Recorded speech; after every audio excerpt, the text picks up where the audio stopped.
Hello students, in the last video we discussed about some important things in association with YDSC setup, like very last number of bright fringes that we get on the screen.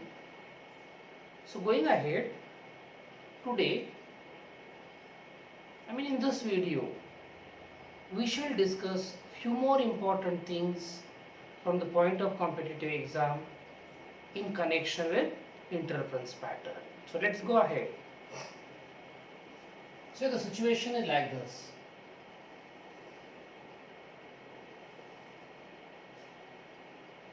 I have YDSC setup.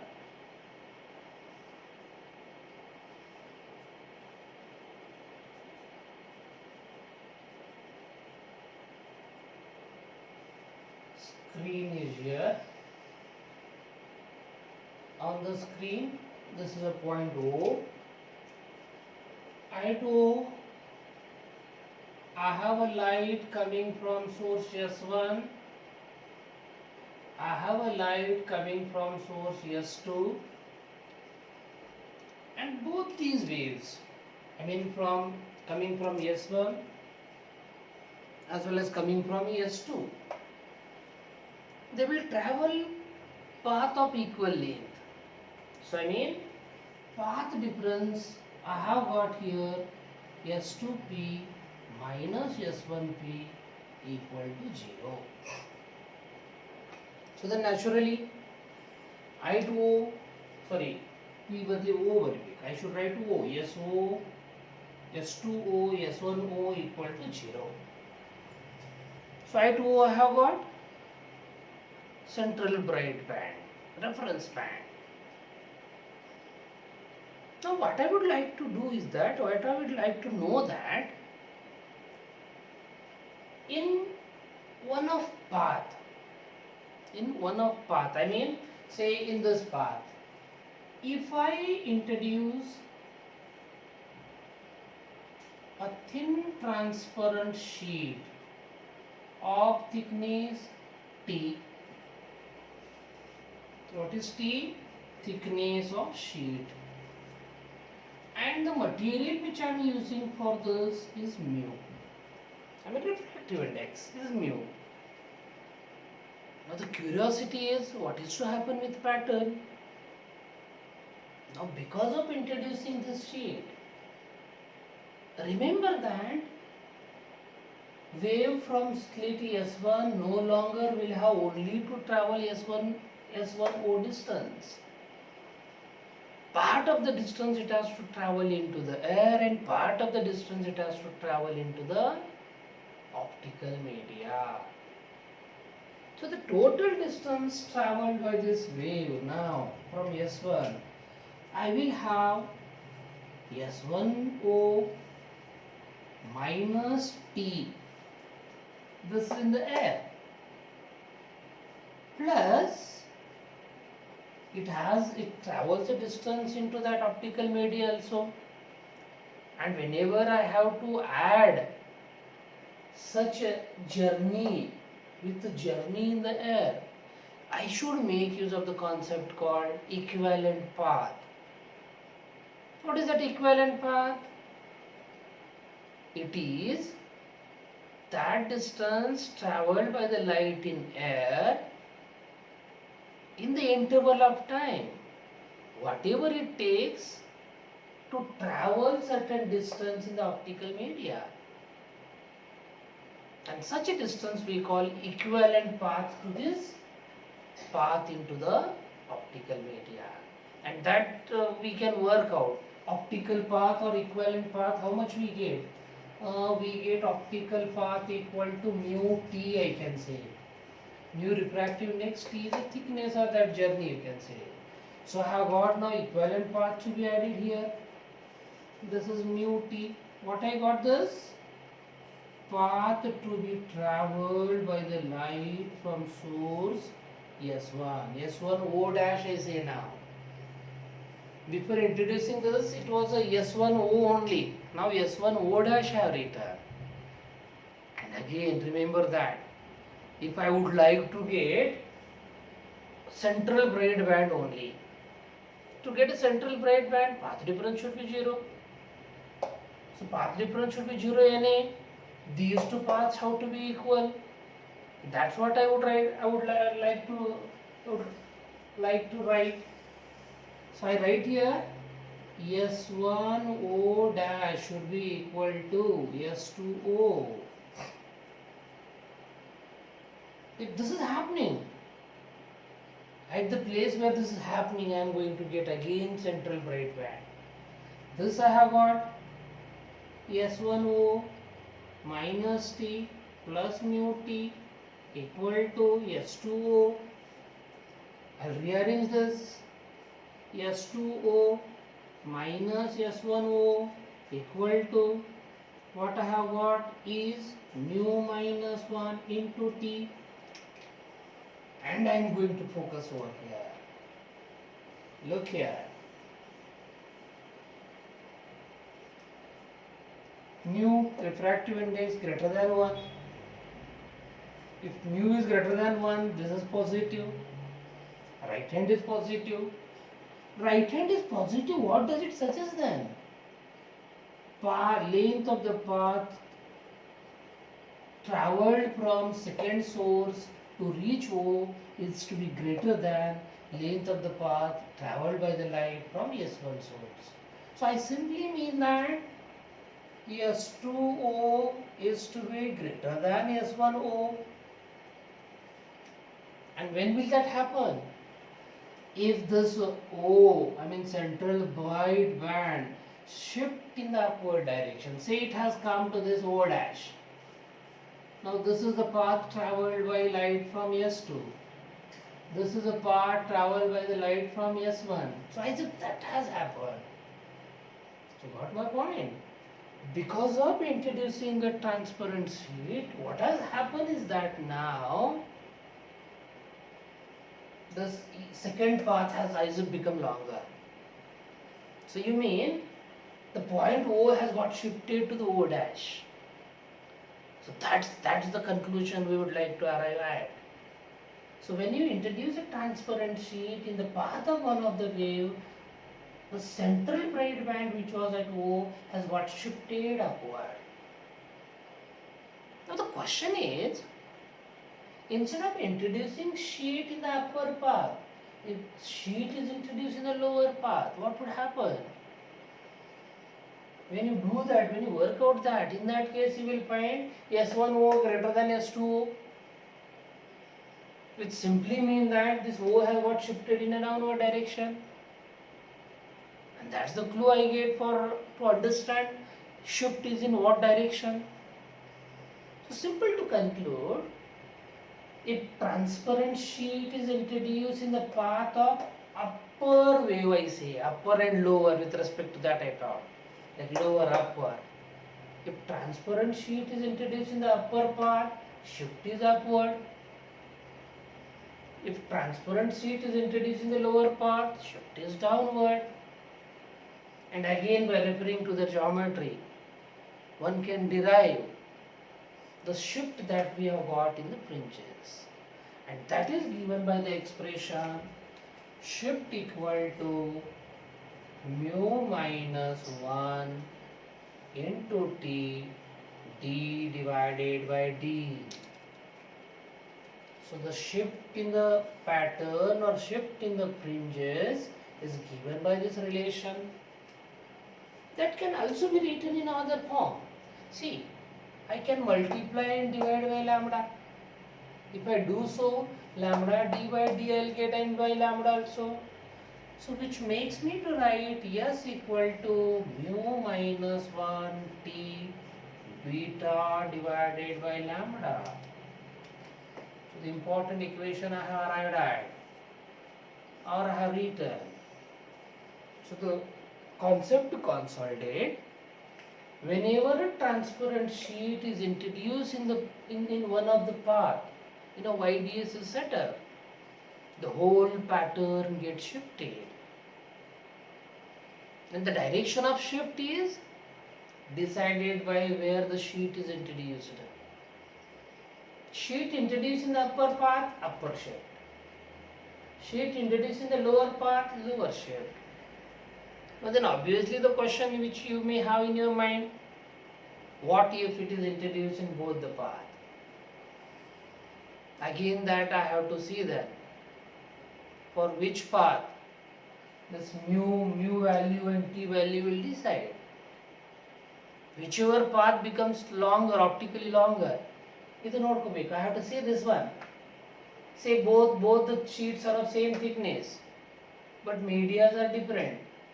Then whichever sheet has got more mu, you will have shift in the opposite direction. See, this lower path has got more mu, you will have shift in the upward direction. If upper path has got more mu, you will have shift in the lower direction, opposite direction. So, if thickness is same, mu is different, I can decide. If mu is same, thickness is different, again same. So both of them are glass. Upper sheet is of bigger, more thickness than the lower one. More thickness here, shift is downward. More thickness here, shift is upward. So this is how we can consolidate about shift in the interference pattern because of introducing a sheet. So this derivation and all, we need not to go in much detail about that, to be remembered conceptually, and this equation to be remembered. Now going ahead, next thing that I would like to highlight and understand, I am interested to know some basics about intensity of interference pattern. If you remember, in the beginning itself, we had an equation for intensity. I need to remind you that first. What was that expression? You remember? I write. In fact, I had this equal to R square. Am I right? R square equal to A square plus B square plus 2AB cos pi. Amplitude of the first wave, amplitude of the second wave, phase difference between two superposing waves. So I have equation, general equation for intensity. Now I am also interested about maximum and minimum intensity. Generally the competitive examination, they ask the ratio of I max to I minimum. So let me make the things available directly which I can take and attempt the questions in competitive exam. So I write I maximum. When do I get I maximum? On the basis of this cos value, on the basis of phase difference. For phase difference being even integral multiple of pi, and 0, 2 pi, you get this cos pi as a 1. And you have an expression a plus b whole square, I write. A square plus b square, 2ab, I have got this as 1. Expansion of this bracket. Now this can also be written in this fashion. I max equal to, I can write, intensity of the light is directly to the square of amplitude. So amplitude I have got. So then this can be written as root of I1 plus root of I2 whole square. So this is the equation that I will be using whenever I am in need of maximum intensity in the interference pattern. Straight away I can refer to this equation. Similarly, minimum intensity I can get. When will I have minimum intensity? Depending upon this phase difference or integral multiple of pi, 3 pi, so on, this value is a minus 1. A square plus b square minus 2ab. And this I get a minus b whole square.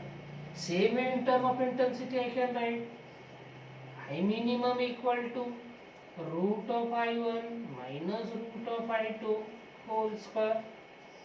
Again, this I have got important equation for competitive exam. So if they ask me to work out straight away I max to I minimum, a plus b whole square divided by a minus b whole square, or I max to I minimum root of I1 plus root of I2 whole square by root of I1 minus root of I2 whole square. So by making use of this, I can work out very easily. Now the next one more thing which I would like to keep ready for the competitive exam about intensity. I may have a situation where the two superposing waves are of same intensity. You got my point? If the superposing waves are of same intensity, I1 equal to I2 equal to, let it as I0. In that case, this equation I would like to write in a comfortable form which can be recalled very easily for competitive exams. So I write this IR equal to, see what I am going to do here, I1 plus I2 plus 2 root I1 I2 cos phi I am going to write. And again with modification, certain steps I can go ahead and I get the equation 4I0 cos square phi by 2. Again important equation. When do I use this equation? Whenever I have to find resultant intensity in the interference pattern in case if the superposing waves are of equal intensity. In that case, I can use this equation.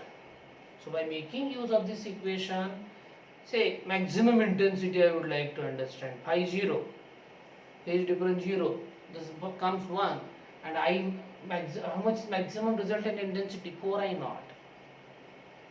So generally with the two sources, incoherent sources, one of intensity I1, another of intensity I2, if you ask me how much is maximum, I would say I1 plus I2. But in interference something Hatke it is, with coherent sources particularly. What is that Hatke? Instead of getting this as I0 plus I0 as a 2I0, I am getting 4I0. Same way, at minimum, I am getting 0. Important equation. And one more point that I would like to highlight, two superposing waves I had. In YDSE, I had only two slits. With that resultant intensity I have got 4I naught cos square phi by 2. Now I may have a question. What if the YDSE has got multiple slits? Instead of two slits, if I have multiple slits, 3 slits, 4 slits, n slits, then again all those amplitudes I need to take into account, amplitude of the light from all those slits. I'll use the basics of vector algebra. I'll get this resultant and I'll get a resultant intensity given by the expression IR equal to n square I0 cos square phi by 2. Interesting to see here. If two sources I had, two waves I had, I got this as a 2 square. If 3 slits, 3 sources, 3 waves are there, I'll get this as a 9I0 and a 3 square. 4 slits, 4 sources, 4 waves, I'll get this as a 16I0. If I have n slits, n sources, coherent sources, n waves, I would like to write this equation. Now while dealing with interference pattern based on value of intensity, maximum and minimum intensity, we happen to talk about visibility of the pattern, contrast of the pattern, visibility of the pattern we say. And in interference pattern, we will have a good visibility.